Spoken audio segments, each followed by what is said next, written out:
കോടികൾ അനുവദിച്ചെങ്കിലും വണ്ടിപ്പെരിയാർ വാളാടി മേപ്പരട്ട് റോഡിന്റെ നിർമ്മാണ പ്രവർത്തനങ്ങൾ നടന്നില്ല. സ്കൂൾ തുറന്ന സാഹചര്യത്തിൽ കുട്ടികളുടെ സുരക്ഷയ്ക്കായി നാട്ടുകാർ കൈകോർത്ത് താൽക്കാലിക നിർമ്മാണ പ്രവർത്തനങ്ങൾ റോഡിൽ നടത്തുകയും ചെയ്തു. വാർത്തയിലേക്ക്.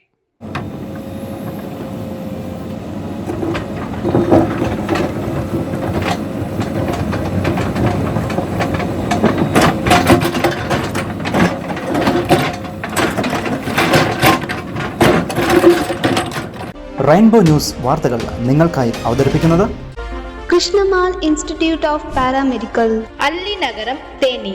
Four admissions 9894584876. ആദ്യം അനുവദിച്ചു എന്ന് പറഞ്ഞത് 16 കോടി രൂപ. പിന്നീട് അതിൽ 3.5 കോടി രൂപ കൂടി അനുവദിച്ചതായി പറയുന്നു.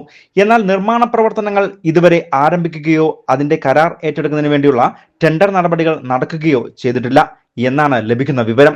പറഞ്ഞു വരുന്നത് വണ്ടിപ്പെരിയാർ മേഖലയിലെ ഏറ്റവും പ്രധാനപ്പെട്ട കാർഷിക തേയിലത്തോട്ടം മേഖലയിലേക്കുള്ള പ്രധാന റോഡിന്റെ കാര്യമാണ്. വാളാടി മുതൽ മേപ്പട്ട് വരെയുള്ള 5 കിലോമീറ്റർ റോഡ് 10 വർഷം മുൻപാണ് ഈ റോഡ് ജില്ലാ പഞ്ചായത്ത് ടാർ ചെയ്തത്.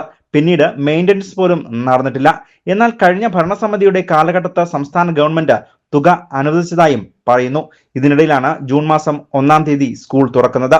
നിരവധിയായ സ്കൂൾ വിദ്യാർത്ഥികൾ ഓട്ടോറിക്ഷയിൽ കടന്നുപോകുന്ന ഈ പാതയിൽ അപകടകരമല്ലാതെ സുഗമമായി കടന്നുപോകാൻ കഴിയാത്ത സാഹചര്യമാണ് നിലനിന്നിരുന്നത്. വലിയ കുഴികളും വെള്ളക്കെട്ടുകളും ഒപ്പം സൈഡിലേക്ക് കാടുകളും വളർന്നു നിൽക്കുന്നത് കാരണം വലിയ ദുരിതത്തിലായിരുന്നു ഓട്ടോറിക്ഷ ടാക്സി തൊഴിലാളികൾ ഉൾപ്പെടെയുള്ള മിക്ക ആളുകളും. അടിയന്തര സാഹചര്യത്തിൽ പോലും ഓട്ടോറിക്ഷ ടാക്സി വിളിച്ചാൽ വരാൻ കഴിയാത്ത സാഹചര്യവും ഉണ്ടായിരുന്നു. എന്നാൽ സ്കൂൾ കുട്ടികളുടെ സുരക്ഷ ഉറപ്പുവരുത്തണം എന്നുള്ള നാട്ടുകാരുടെ ഒറ്റ തീരുമാനത്തിന്റെ അടിസ്ഥാനത്തിൽ ഇവർ ഒന്നാകെ കൈകോർക്കുകയാണ് ഉണ്ടായത്.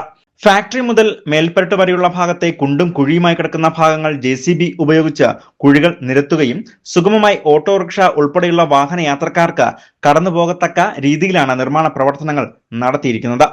റോഡിന് അനുവദിച്ച ഫണ്ട് വരുമ്പോഴേക്കും കുട്ടികളുടെ ജീവൻ പോലും അപകടത്തിലാകാൻ സാധ്യതയുണ്ട്. അതുകൊണ്ടാണ് നാട്ടുകാർ ഒന്നാകെ കൈകോർത്തത് എന്ന് ഇവർ പറയുകയും ചെയ്തു. ഇതോടൊപ്പം വണ്ടിപ്പെരിയാറിൽ നിന്നും കട്ടപ്പനയിലേക്കും മറ്റും പോകുന്നതിന് എളുപ്പവഴി കൂടിയാണ് ഇത്. ഇത്രയും ഭാഗം പൊട്ടിപ്പൊളിഞ്ഞു കിടക്കുന്നത് കൊണ്ട് തന്നെ ആരും ഉപയോഗിക്കാൻ തയ്യാറാകാത്ത സാഹചര്യവും ഉണ്ട്. ഇതിനൊരു താൽക്കാലിക പരിഹാരം എന്ന വണ്ണം JCB ഉപയോഗിച്ച് നടത്തിയ നിർമ്മാണ പ്രവർത്തനങ്ങൾക്കായി ഏതാണ്ട് 35,000 രൂപയോളം ചെലവും വന്നിട്ടുണ്ട്. എന്തായാലും സുഗമമായ യാത്ര അത് ഒന്നു മാത്രമാണ് ലക്ഷ്യം വെക്കുന്നത് എന്നും ഏറ്റവും അടിയന്തരമായി തന്നെ പീരിമേടിന്റെ MLA ഉൾപ്പെടെയുള്ള ജനപ്രതിനിധികൾ നിരവധിയായ തോട്ടം തൊഴിലാളികളും കാർഷിക മേഖലയിലുള്ള ആളുകളും അധിവസിക്കുന്ന ഈ പ്രദേശത്തേക്കുള്ള പ്രധാന റോഡിന്റെ കാര്യം കൂടി കണക്കിലെടുക്കണം എന്നുള്ളതാണ് ഇവരുടെ ആവശ്യവും. News bureau, Vandiperiyar.